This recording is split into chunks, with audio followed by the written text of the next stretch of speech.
I think one of the misnomers around diets is that our bodies aren't good enough and we need to be fixed. And I think somewhere along the line we have to come to accept that our bodies are all different, and no one looks the same. I mean, maybe twins, but and everyone has different lumps and bumps and shapes, and it doesn't make us less of us, and I think that's the hardest thing as a woman, to come to terms with who you are. And I don't just mean physically, I mean emotionally as well, and make peace with your body and actually eat without guilt. Because I think one of the things that we do is that we call treats, and we feel that we're naughty if we have them.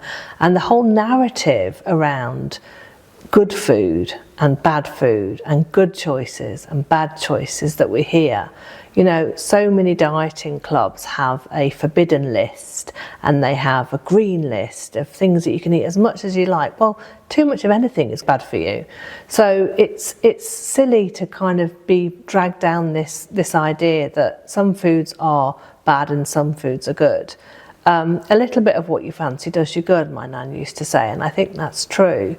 And I think it's also about recognising when you're eating, whether it's to satisfy a physical hunger or whether it's because it's some innate emotional need in you, or just something that you need to nourish. When it's cold and you come in and you want to snuggle up with a warm drink, that's a different need, not just in terms of putting calories into your body to warm it up, but also in terms of just feeling held and feeling comforted by it. And I think there's nothing wrong with that.